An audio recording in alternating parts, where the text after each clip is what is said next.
I think it's worthwhile because in the park there are people who say things which are more close to the edge, and I don't think you make any excuses about that.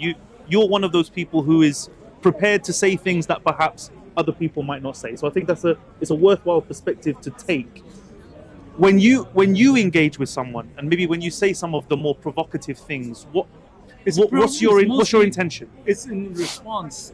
When I say provocative things, it's mostly in response to them saying provocative things. Okay. Which is one of the most provocative things, that the Muslims put a sign up there and say Jesus was a Muslim. It's very provocative because to a Christian that would be like saying Muhammad was a Christian. Right. You know? And the Muslims would be like, or I said Muhammad believed in the Trinity. That's why he used the word ahad, because it means one of. You see what I'm saying? Like, that could be, what do you think of if the Christians would put up a sign saying Muhammad was a Christian? He was a Trinitarian Christian. Do you agree? Would that be okay with you? Abdullah, do you agree? Okay, so we know already that one of the most provocative things a Muslim can hear is an insult against their prophet. Would you agree with that? No, not really. I think one of the most provocative things for Muslims really would be an insult to any one of the prophets. Right. Because there was a time where there was a movie being made about Jesus. Right. And the depiction of Jesus was taken very serious by the Muslim community. Right. And there were global marches and demonstrations. So any of the prophets is being depicted in any kind of way that is belittling or insulting or rude or whatever, Muslims will take issues to that. All right. Now, for example, if someone takes a Bible and do something with the Bible in Speaker's Corner that is, in my view, wrong or disrespectful, 100% I'll challenge it. And how would an insult against God himself be taken versus an insult against a prophet? It's a more egregious act. I think both has huge amount of weight of offense, but I even think the global powers in some law, many countries of law, you should not intend. There should be no intent to willfully provoke violence by going out of your way to be vile against somebody's religion. Really. But why don't you say Abraham was why don't you put a sign over there saying Moses was a Muslim? Why do you target Jesus as a Muslim? The sign up there doesn't say Moses was a Muslim. It specifically says Jesus was a Muslim. Why is that? Was Moses not a Muslim? I think more important than that is, sorry, I don't mean to cut. I just want to try to give you a question that I think you will answer. To insult a Muslim by insulting God, or to provoke a Muslim by insulting God, would be taken in the same way by a Christian if one was to say Jesus is not God, because they take Jesus as God. That's not the case. That's a flawed view. So why is that a flawed view? I'll tell you why it's a flawed view. First of all, a Christian who says that he takes offense by a Muslim who says Jesus is not God, he is just trying to react in a way how we react. I'll tell you why. Because we're going to ask a Christian in a minute. Because he's not a Christian. But anyway, because I'll tell you why. Number one. Do you think that's not provocative to say in my face I'm not a Christian? I can explain myself. But anyway, I'll tell you why. Number one, in Christianity, there are Unitarian Christians. And in Christianity, there are Trinitarian Christians.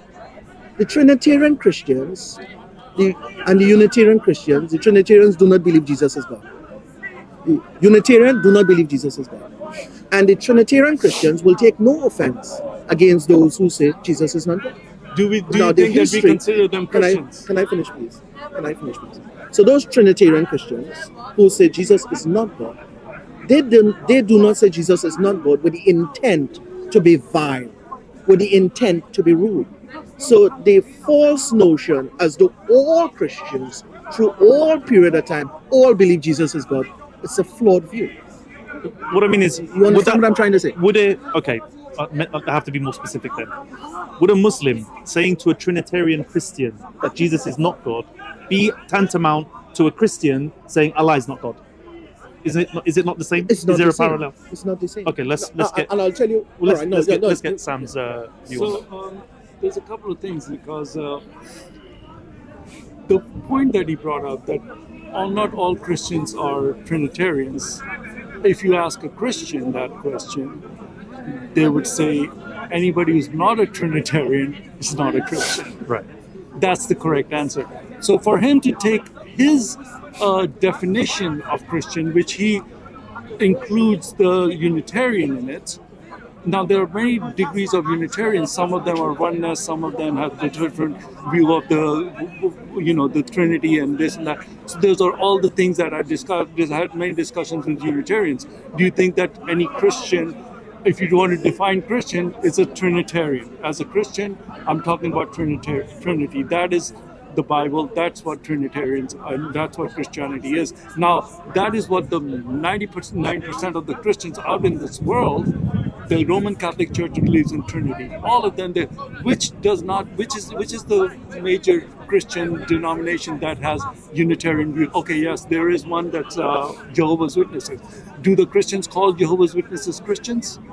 It's like Ahmadiyas. It's like the Muslims calling Ahmadiyas non-Muslims. We call Jehovah's Witnesses non-Christians. So you answer the question. You see how Muslims are offended by insults against their prophets or against. Oh, this is what you were looking for before.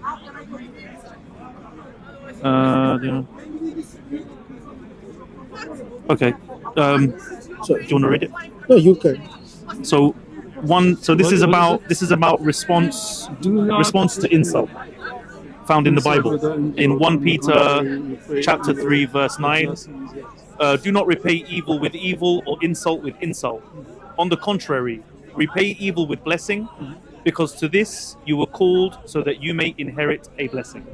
I'm only saying that to say to you that my friend across there, who was here, this is what he should be teaching. And because he have not taught that, and the others have not taught that, you and I don't, this is almost new to you. Well, when you said there was an allusion to it in the conversation, like he said. That's the point I was making. But what I'm trying to say to him is that whenever there's an opportunity of incitement and hatred, instead of raising the flag, freedom of speech, that should be the response. Right. And I'm saying, because this is so unpopular, even you who is it's not not a Christian, convenient for those who want an adversarial confrontation in the park. But now I want a hadith, all right, but so that I know the Islamic yes, approach as well. So I can address this point. So you're saying that the Christianity preaches that you should be tolerant, and do not repay them with what they are doing to you. So don't do what they are doing to you, right? But there is other. So that is one verse, and it has its own, implications. That is true. We are not supposed to be doing insults to others. But does it not say also that we take this message and bring light to where there's darkness? So if you're bringing something out to the world and you're misrepresenting something, like saying like when I come, and people take an offense when I say that the Quran insults the Bible. It's not the Muslims insult the Bible. The Quran insults Christianity by saying that Quran says that Jesus is a liar, because Jesus is saying I'm God. Jesus is saying that I rose from the dead. I was dead and now I'm alive. And if the Quran is saying that, it's not the Muslims that I'm attacking, it's the Quran, it's their belief that I'm attacking, because it's coming against my belief, it's against Christianity. And I'm not insulting it. Insulting it would be to say something bad about it, but if I'm just exposing it, insult and expose, it has to be a distinction made between those. But if I'm exposing something that they're hiding from people, when they're not telling you that. But when Quran does that, it actually contradicts itself. I've made so many points about the Quran where Allah is saying that I will mutawafika, meaning that I'll put you to sleep and raise you to me. But in the English translations, it's missing that. It's saying, I'll raise you to me. So if I say that, Muslims get offended. Or if I say, your Quran is saying this and this and that, I'm exposing it. And then the Bible does say expose the lies. There are verses that talk about exposing. But So, let me get back to the facts, because exposing this is is not different. about theology. No, This is I'm not not about talking theology. about, I'm just saying, Excuse me. This is not about theology. And if you notice, I'm addressing you to avoid any more direct confrontation. I think you're both addressing me. So. Right, both. That's That's quite fine. good. But That's fine. what I'm trying to say, this is not about a theology debate, or you come prepared to have a dig at the Quran. It's not the platform for it. But what I'm trying to say fundamentally towards this conversation, there is scenarios where there is a clear insult intended, and there's scenarios where insult is taken or flagged or falsely claimed. You falsely claim an insult in order to make a point. So the question is, I find out for a fact that Islam has no intention of insulting anyone. But Islam holds some very strong views with regards to what is idolatry and the authority of God. So if Islam talks about the authority of God and it speaks against idolatry, then someone will come and say, well, it's a false flag. We're moving towards theology. All right, well, let's yeah. Anyway, Cyrus, I think I had enough. Yeah. All right. Thank you. Thank you again. Yes.